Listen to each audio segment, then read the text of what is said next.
Bienvenidos a El Debate, un espacio para el análisis riguroso y el intercambio de múltiples perspectivas sobre las ideas que moldean nuestro entorno.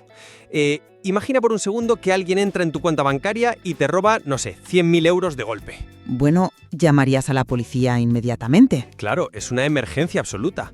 Pero, a ver, ¿qué pasa si te los roban en pequeños incrementos de 9,99 mientras duermes? Ya eso apenas se nota en el día a día. Exacto. Hoy vamos a examinar una discrepancia masiva que define la economía moderna. O sea, la brecha abismal entre lo que el consumidor percibe que gasta y la cruda realidad de sus finanzas. Hay un dato fascinante y a la vez bastante aterrador de un estudio realizado por la consultora C+R Research en 2022. Sí, el de la percepción del gasto mensual, ¿verdad? Ese mismo. Cuando se le pregunta a la gente cuánto cree que gasta al mes en suscripciones, la respuesta promedio es de $86. Sin embargo, cuando los investigadores auditan las cuentas, la realidad empírica demuestra que el gasto real es de $219 mensuales. Madre mía. O sea, es una desviación de más del 100%. Así es. Estamos hablando de más de $2.600 al año que desaparecen en la sombra. Es una disonancia cognitiva asombrosa, fíjate. Hablamos de una brecha radical entre la percepción del individuo y la realidad de su extracto bancario. No es un simple error de cálculo, es un punto ciego monumental en nuestras finanzas cotidianas. Precisamente. Y de esa disonancia tan radical surge nuestra pregunta central de hoy. A ver, ¿es esta fuga financiera sistemática principalmente el resultado de una explotación corporativa? ¿Una arquitectura diseñada con precisión científica para manipular nuestros sesgos cognitivos? O por el contrario, representa un fracaso en la gestión financiera individual caracterizado por la inercia y una ceguera absoluta ante el coste de oportunidad. Ahí está el núcleo del debate. Mi postura hoy es inequívoca. Yo defiendo que la economía de las suscripciones es un ecosistema intrínsecamente predatorio, diseñado de forma deliberada para eludir nuestras defensas psicológicas y mantenernos pagando indefinidamente. Y yo, lo abordo desde otro ángulo completamente distinto. Sostengo que el problema fundamental radica en la inercia financiera del individuo, lo que podríamos llamar acumulación silenciosa, y una profunda ceguera ante el impacto a largo plazo. Es un problema que no se soluciona culpando al sistema, sino asumiendo la responsabilidad personal y aplicando marcos básicos de gestión. Para entender por qué considero que la culpa recae abrumadoramente en la arquitectura del sistema, no podemos limitarnos a mirar los números. Tenemos que observar la biología. ¿La biología? A ver. Sí, tenemos que entender cómo opera el cerebro humano frente al acto de pagar. En la economía conductual existe un concepto clave, muy estudiado, que es el dolor de pagar, o pain of pain. Ah, claro, el mecanismo del que hablaban Parelek y Lowenstein. Exactamente. Ellos documentaron esto a fondo en 1998. Demostraron algo increíble. O sea, cuando realizas un pago, especialmente si sacas un billete físico de la cartera y ves cómo se va de tus manos, se activan literalmente las mismas zonas del cerebro que procesan el dolor físico. Es como un mecanismo de supervivencia, financiero, por así decirlo. Eso es. Es una señal de alarma evolutiva que te dice, ojo, estás perdiendo recursos. Pero aquí es donde entra la brillantez perversa de la economía de suscripciones, porque altera por completo esta respuesta neurológica. Ya, porque te quita el billete de las manos. Claro, el cerebro procesa un pago único de 120 euros como un evento doloroso, algo que requiere pensárselo. Sin embargo, si tú coges ese mismo importe y lo divides en 12 pagos recurrentes de 10 euros, que además te cobran de forma automática a las 3 de la mañana con una tarjeta vinculada, pues el dolor psicológico se evapora. Totalmente. Nos anestesian. El formato mensual reduce la percepción del gasto real entre un 15 y un 40% en la mente del consumidor. Por lo tanto, el argumento de que el consumidor es simplemente descuidado me parece muy injusto. El sistema está calibrado con precisión quirúrgica para no activar esta señal de alarma neurológica. No es que no queramos ver el gasto, es que nos han vendado los ojos. Suscribirse. Entonces, ¿dónde está la trampa? El verdadero monstruo aquí es el subscription creep, la acumulación silenciosa a lo largo del tiempo. Un estudio de West Monroe en 2023 reveló un dato demoledor que cambia por completo el foco de la culpa. El 42% de los usuarios admitió haber olvidado al menos una suscripción que se les sigue cobrando puntualmente cada mes. Claro, pero eso es parte del mismo diseño que comento. No estoy segura. Olvidar que estás pagando por un servicio que no has abierto en medio año no es una manipulación cognitiva del precio de entrada, es una negligencia flagrante en tu propia auditoría personal. Ya, pero no puedes separar ambas cosas tan fácilmente. El diseño condiciona esa negligencia. Claro que puedo separarlo, porque operan en momentos distintos. A ver, cada suscripción se contrata en un momento específico por una razón que al individuo le parece válida. Quieres ver una serie específica y te apuntas. ¿Quieres hacer yoga en casa? Te descargas la app. Sí, hasta ahí de acuerdo. Pues el fracaso no ocurre en ese momento de ilusión. El fracaso ocurre 90 días después, cuando el individuo decide no sentarse 15 minutos a revisar en qué se va su sueldo. Quien nos esté escuchando ahora mismo probablemente está sintiendo un nudo en el estómago pensando, uy, ¿hace cuánto no abro esa aplicación de meditación que me cobra 10 euros al mes? La responsabilidad de auditar el propio dinero recae en el adulto que firmó el contrato, no en la empresa tecnológica. Entiendo por qué piensas así, y es una postura muy lógica, pero permítame ofrecerte una perspectiva diferente sobre ese momento de contratación, porque creo que subestimamos el poder del entorno de la decisión. Vamos al momento exacto en que el usuario está frente a la pantalla decidiendo si suscribirse. De acuerdo, volvamos al momento inicial. Aquí entra en juego un estudio crucial de Thomas y Morwich del 2005 sobre el sesgo de anclaje, concretamente el efecto del dígito izquierdo.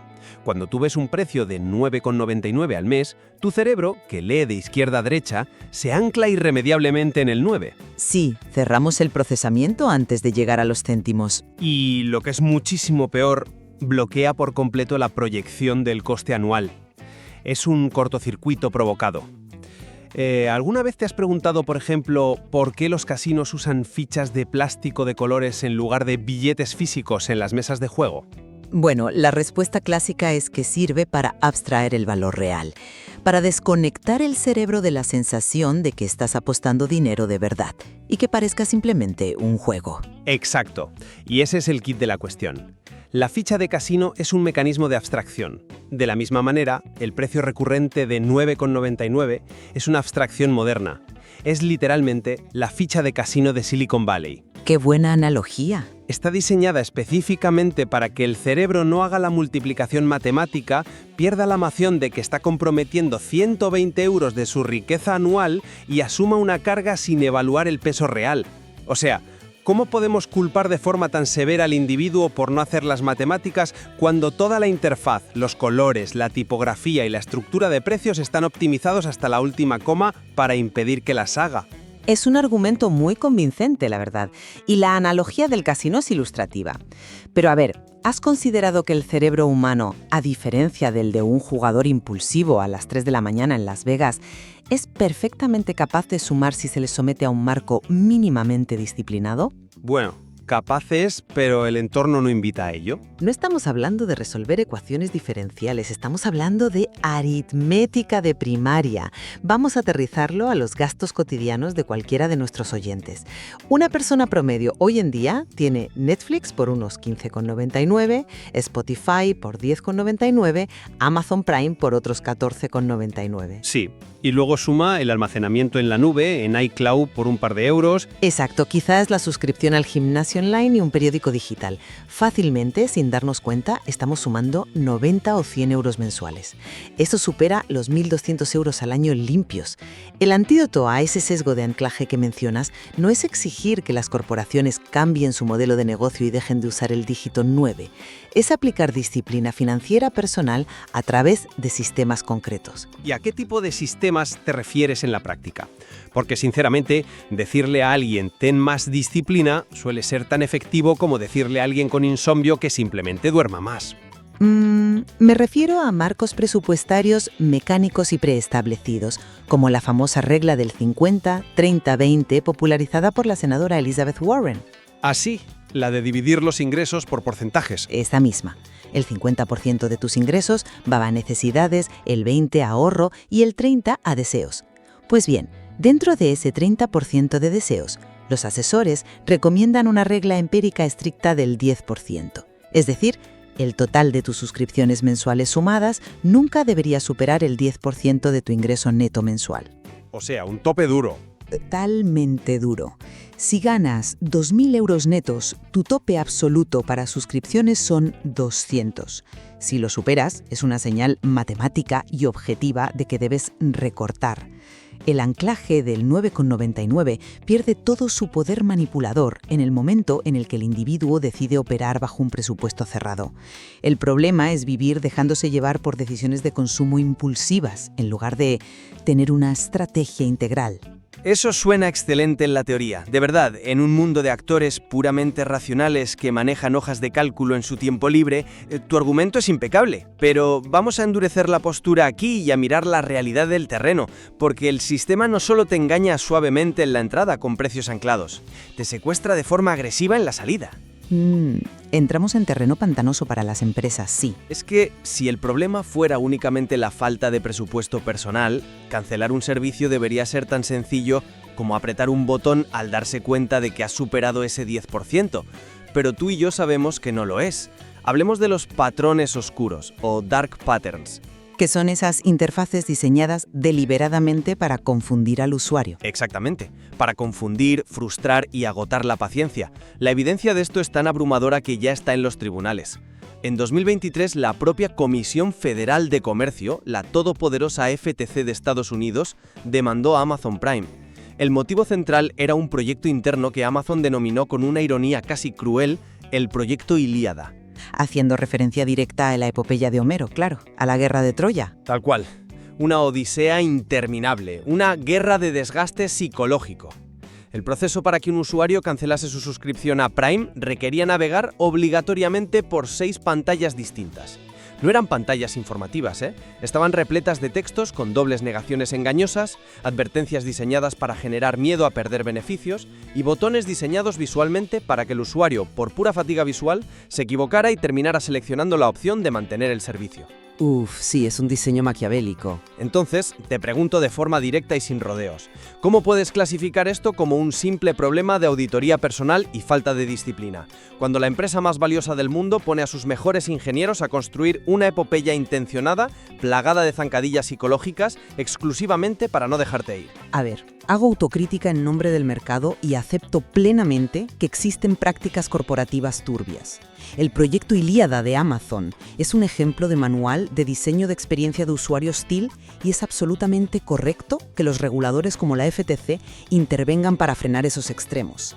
Lo abordó con total humildad intelectual, vamos. Poner trabas deliberadamente existe, genera una fricción intencionada y es éticamente reprobable. Es que es indefendible. Sí, pero, sin embargo, mantengo mi posición de fondo.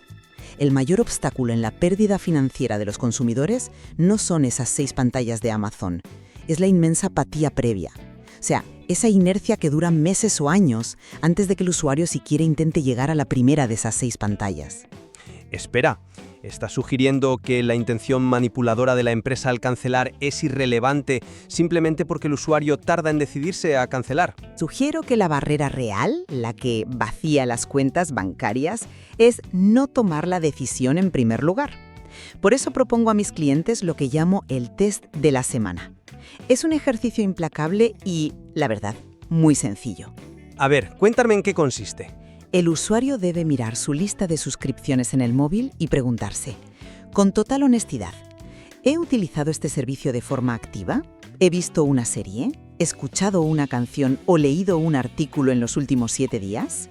Si la respuesta es no, durante 3 semanas consecutivas, la suscripción debe cancelarse incondicionalmente. Suena lógico en papel. Y en la práctica, el diseño corporativo hostil puede hacer que la cancelación te tome 10 minutos de frustración en lugar de un simple clic. Es cierto. Pero la razón por la que perdemos miles de euros no son esos 10 minutos de fricción frente a las 6 pantallas. Son los 12 meses de inacción absoluta donde ni siquiera lo intentamos. El patrón oscuro es el último muro defensivo de la corporación, sí, pero el usuario promedio ni siquiera se acerca a ese muro por pura negligencia continuada. Pues no me convence en absoluto esa línea de racionamiento, porque creo que minimiza el impacto asimétrico que esa fricción anticipada tiene en la voluntad humana. A ver, saber por experiencia previa que el proceso de cancelación va a ser doloroso, confuso y frustrante es precisamente lo que alimenta esa apatía que tú criticas. No sé yo si el usuario piensa tanto a futuro. Yo estoy seguro de que sí. El usuario posterga la auditoría no porque sea vago, sino porque anticipa la guerra de desgaste. Piensa, cancelar esto va a implicar llamar a un robot, buscar una contraseña olvidada, navegar menús ocultos, mejor lo hago el fin de semana. Y ese fin de semana nunca llega. Es una profecía autocumplida, impulsada íntegramente por el diseño del sistema. Y eso nos lleva al núcleo real del daño, que es donde creo que reside el argumento definitivo a favor de asumir la responsabilidad individual a pesar de esas trabas. Necesitamos trasladar este debate al terreno de la acumulación financiera a largo plazo, porque ahí es donde la perspectiva cambia radicalmente. Vale, hablemos de los números a largo plazo. La tragedia más profunda de la economía de las suscripciones no es la molestia de las interfaces, ni siquiera es la pérdida mensual de 9,99 €. El verdadero desastre es la masacre del coste de oportunidad y el milagro del interés compuesto que estamos dejando escapar. Hablas de masacre financiera, pero seamos realistas. Cancelar una cuenta de Netflix o el gimnasio online que no usas no va a comprarle una casa a nadie. A veces parece que los expertos en finanzas exageran el impacto de un café o una suscripción. No te compro una casa de inmediato, no. Pero déjame enseñarte los números reales detrás de esa afirmación, porque te aseguro que la matemática es aplastante. El dinero no es estático, no es un ente inerte. Un euro gastado hoy en un servicio de streaming que nadie en tu casa mira, no es solo un euro perdido. Son todos los euros que ese capital podría haber generado de forma pasiva en el futuro. Ya, el coste de oportunidad. Vamos a explicar cómo funciona esto. Regresemos a los $219 mensuales del estudio empírico con el que abriste el programa. Si un individuo tomara ese capital que literalmente está desperdiciando en suscripciones redundantes y lo invirtiera de manera automatizada y disciplinada en un fondo indexado del S&P 500... Para quien no esté familiarizado, eso es básicamente apostar por las 500 empresas más grandes de Estados Unidos. Exactamente, estás comprando un trocito de las 500 empresas más potentes del mundo. Esencialmente, estás apostando a que el ingenio humano y la economía global van a seguir creciendo. Este índice tiene un rendimiento histórico promedio del 7% anual. Y ojo, esto es ya ajustado por la inflación. Vale, el 7% no suena muchísimo año a año. Pero ahí entra el mecanismo del interés compuesto, que significa que los beneficios generan sus propios beneficios. Es un efecto bola de nieve. Si inviertes esos $219 cada mes, el resultado en 2 décadas no es una cifra menor. En 20 años, esa persona tendría un capital acumulado de $114,000. Madre mía, $114,000. Suena muy contundente cuando lo pones en esa escala temporal. Es que son $114,000 construidos a partir de pequeñas fugas mensuales que considerábamos inofensivas. Ese es el mecanismo del coste de oportunidad real. Cuando decides no cancelar esa suscripción olvidada por pereza o porque la pantalla de Amazon te da miedo, no estás perdiendo el precio de un par de cafés. Te estás robando a ti mismo la entrada para una vivienda o años de absoluta tranquilidad en tu jubilación. Comprender esta pérdida monumental debería ser motivación suficiente para superar cualquier patrón oscuro o laberinto de 6 pantallas. Vale, $114,000. Te reconozco que la perspectiva matemática es impecable. Pero no me convence esa línea de razonamiento como solución práctica. Porque estás ignorando la realidad biológica y psicológica de quien nos escucha ahora mismo. ¿En qué sentido? En que exigirle a un consumidor promedio que calcule mentalmente el interés compuesto a 20 años frente a cada micropago mensual es imponer una carga cognitiva completamente surrealista. Después de trabajar 8 horas, lidiar con el tráfico, recoger a los niños, hacer la cena y tratar de tener un momento de paz, pedirle al cerebro humano que evalúe si un botón de suscripción a Spotify le va a costar su jubilación es ridículo. Nuestra batería mental está al cero al final del día. Y esto demuestra, una vez más, la profunda e injusta simetría de poder entre la corporación y el individuo. Ya, pero no se trata de hacer el cálculo cada día. Se trata de la batalla de David contra Goliat. De un lado, tienes corporaciones billonarias con equipos multidisciplinares de doctores en economía conductual, psicólogos y diseñadores optimizando algoritmos las 24 horas del día para extraer rentas mensuales invisibles. Del otro lado, tienes a una persona cansada en su sofá intentando recordar si este mes le toca renovar iCloud o el gimnasio. Culpar al individuo por no proyectar un coste de $114.000 en el futuro cuando se enfrenta a un atractivo botón parpadeante de iniciar prueba gratuita es ignorar cómo funciona nuestra arquitectura mental. No somos superordenadores evaluando cada céntimo. Somos seres humanos vulnerables a la fatiga de decisiones. Entiendo perfectamente la fatiga y empatizo con esa imagen del consumidor agotado al final del día. Pero, y aquí quiero ser muy firme, ignorar la matemática del interés compuesto por considerarla una carga cognitiva es en el fondo claudicar. Yo lo veo más como reconocer una limitación real. Yo lo veo como entregar voluntariamente el control de nuestro futuro financiero a esas mismas corporaciones que criticas. Entiendo la asimetría de poder, por supuesto que la hay, pero la solución a un rival fuerte no es la indefensión aprendida. Independientemente de lo sofisticado que sea el diseño corporativo, de cuántos doctores en psicología contraten, el individuo sigue teniendo el poder absoluto y legal de neutralizarlo. Cortar el grifo está a su alcance. Y no requiere un título en finanzas avanzadas, ni hacer matemáticas cada noche. Entonces, ¿qué requiere en tu modelo? Requiere, como mencionaba antes, instaurar un sistema simple. Una auditoría trimestral. 15 minutos de reloj, 4 veces al año. Te sientas el sábado por la mañana con un café y el extracto bancario. Identificas lo que no has usado, comprendes el inmenso valor de ese coste de oportunidad futuro y ejecutas las cancelaciones de golpe.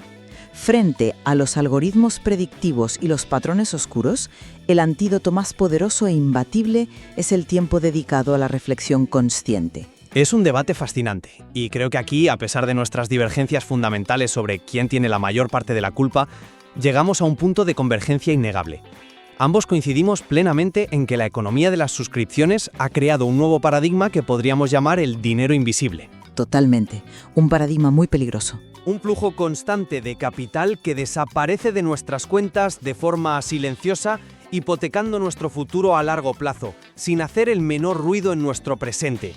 Ya sea que veamos esto predominantemente como el resultado exitoso de trampas corporativas deliberadas, como yo defiendo, o como el subproducto de nuestra propia desidia financiera, como tú argumentas, la peor decisión posible ante este escenario es seguir mirando hacia otro lado.